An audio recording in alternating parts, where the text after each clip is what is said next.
Άλλη μια σημαντική επιτυχία για την Κύπρο. Εδώ με τον κύριο Χρήστο Τελεβάντου, είναι φοιτητής μουσικής. Καλό μεσημέρι. Καλό σας μεσημέρι. Καλώς ορίσατε. Έχετε επιλεγεί να πάτε πού, σε ποιο διαγωνισμό? Έχω επιλεγεί να εκπροσωπήσω την Κύπρο στο Σλαβιάνσκι Μπαζάρ. Μάλιστα. Που είναι ένας μεγάλος, θα έλεγα, παγκόσμιος διαγωνισμός, αφού εντάσσει και χώρες εκτός Ευρώπης όπως Μεξικό, Κούβα, Καζακστάν κλπ. Είναι η πρώτη φορά που έχουμε κυπριακή συμμετοχή σε αυτόν τον διαγωνισμό. Η αλήθεια είναι, ενημερώθηκα από την οργάνωση ότι για πρώτη φορά επιλέγεται καλλιτέχνης από την Κύπρο, κάτι που μου δημιούργησε ιδιαίτερη συγκίνηση. Μάλιστα. Και πάτε εκεί, φαντάζομαι, με προοπτική και αισιοδοξία για ένα καλό αποτέλεσμα. Σωστά. Φυσικά, ναι. Τι μπορούμε να πούμε για αυτή σας τη συμμετοχή? Σε αυτή τη συμμετοχή αξίζει να αναφερθεί ότι επιλέγονται 14 τραγουδιστές, 14 χώρες.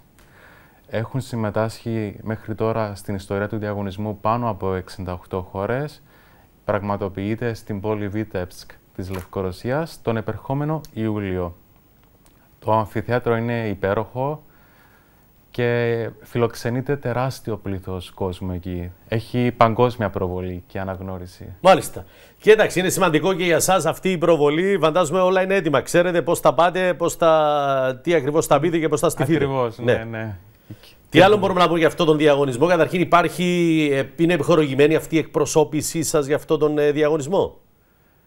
Όσον αφορά αυτό το ζήτημα, έχω υποβάλει επίσημη επιστολή εδώ και ένα μήνα στο Υφυπουργείο Πολιτισμού μας, όπου και δεν έχω λάβει ακόμα μία επίσημη, να το πω, είτε θετική είτε αρνητική απάντηση. Ωστόσο, ευελπιστώ ότι θα λάβουμε κάποια θετική ανταπόκριση. Μάλιστα, είναι αυτό που περιμένουμε να δούμε. Εντάσσεται επίσημα πλέον και η Κύπρος σε αυτό τον μεγάλο διαγωνισμό, γιατί φαντάζομαι και στο παρελθόν πρέπει να γίναν προσπάθειες και δεν τα κατάφεραν οι προηγούμενοι. Η αλήθεια δεν το γνωρίζω αυτό. Ναι.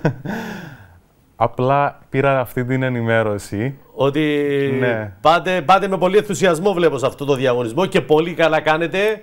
Και πάτε έτοιμος εκεί να διεκδικήσετε το καλύτερο για την Κύπρο. Το καλύτερο δυνατό αποτέλεσμα προετοιμάζομαι με επαγγελματίες, έτσι ώστε να έχουμε αξιοπρεπείς εμφανίσεις όποια και να είναι η θέση μας σε αυτό το διαγωνισμό. Αυτός είναι ο σκοπός, να το απολαύσουμε και να αφήσουμε το στίγμα μας και να μας θυμούνται.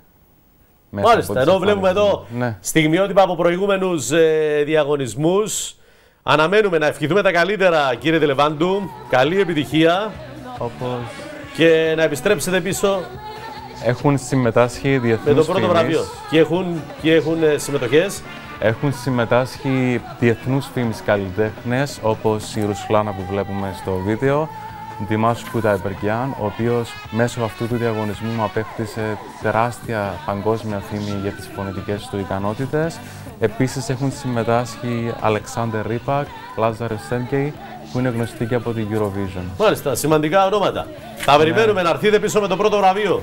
Ευχαριστώ. Να είστε καλά, καλή συνέχεια. Ευχαριστώ πάρα πολύ. Καλή επιτυχία. Ευχαριστώ. Να είστε καλά. Κάθε καλό.